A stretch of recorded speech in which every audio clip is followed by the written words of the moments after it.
हाल ही में दिल्ली में हुए विधानसभा चुनाव में यमुना नदी की गंदगी ने सबका ध्यान आकर्षित किया।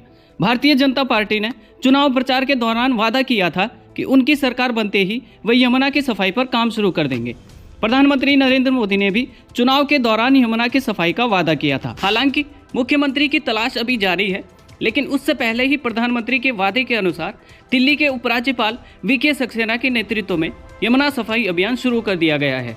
अभियान के प्रथम चरण के तहत कचरा निकालने वाली मशीनें, खरपतवार हटाने वाली मशीनें और ड्रेज यूटिलिटी क्राफ्ट जैसी आधुनिक तकनीक वाली मशीनें बीते 17 फरवरी से सफाई कार्य में जुट गए हैं।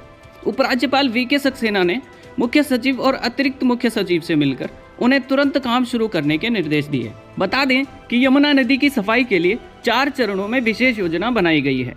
इसमें सबसे पहले चरण में यमुना के पानी में जमा ठोस कचरा, कूड़ा और गाद को हटाया जाएगा, जिसके लिए बड़ी बड़ी खरपतवार और कूड़ा निकालने वाली मशीनें नदी में उतारकर काम शुरू कर दिया गया है। वहीं दूसरे चरण में यमुना नदी में छोड़े जाने वाले नालों जैसे नजफगढ़ नाला, सप्लीमेंट्री नाला और अन्य सभी प्रमुख नालों की सफाई का काम शुरू किया जाएगा।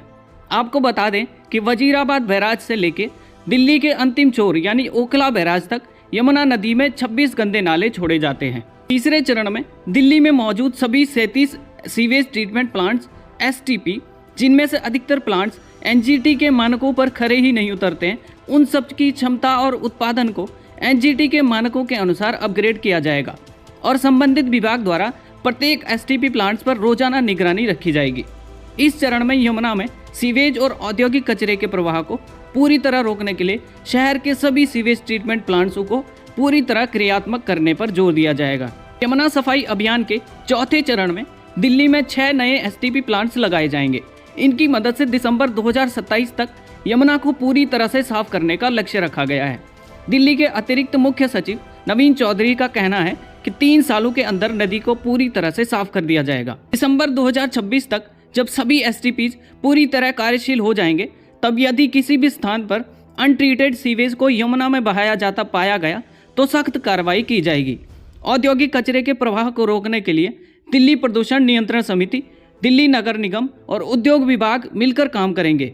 आपको बता दें कि इससे पहले भी केंद्र सरकार द्वारा यमुना सफाई का कार्य जनवरी 2023 में मिशन मोड में शुरू कर दिया गया था, जब नेशनल ग्रीन ट्रिब्यूनल NGT ने उपराज्यपाल वीके सक्सेना की अध्यक्षता में एक उच्च स्तरीय समिति का गठन किया था।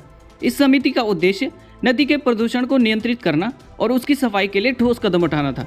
उस समय दिल्ली में आम आदमी पार्टी की सरकार ने इसके खिलाफ सुप्रीम कोर्ट में याचिका दायर की थी, जिससे सुप्रीम कोर्ट को इस पर तत्कालीन रोक लगानी पड़ी थी, जो कि दिल्ली में बीजेपी की सरकार आने पर आखिरकार हटा दिया गया और उपराज्यपाल की अध्यक्षता में ही यमुना सफाई अभियान शुरू कर दिया गया है। इस अभियान के सफलतापूर्वक कार्यान्वयन के लिए दिल्ली जल बोर्ड, सिंचाई एवं बाढ़ नियंत्रण विभाग, MCD, पर्यावरण विभाग, PWD और दिल्ली विकास प्राधिकरण जैसी विभिन्न एजेंसियों और विभागों के बीच बेहतर समन्वय की आवश्यकता होगी। इसके अलावा दिल्ली प्रदूषण नियंत्रण समिति भी सफाई अभियान के कार्यों की निगरानी करेगी। दिल्ली में यमुना की हाल में क्या स्थिति है और यमुना नदी में प्रदूषण का स्तर किस तरह से बढ़ चुका है, इस पर हम पहले ही एक वीडियो बना चुके हैं, जिसका लिंक आपको डिस्क्रिप्शन में मिल जाएगा। ये वीडियो आपको कैसी लगी हमें कमेंट करके ज़रूर बताएं और ऐसी और वीडियोज़ के लिए हमारे YouTube चैनल भारत स्टोरी को ज़रूर सब्सक्राइब करें। धन्यवाद।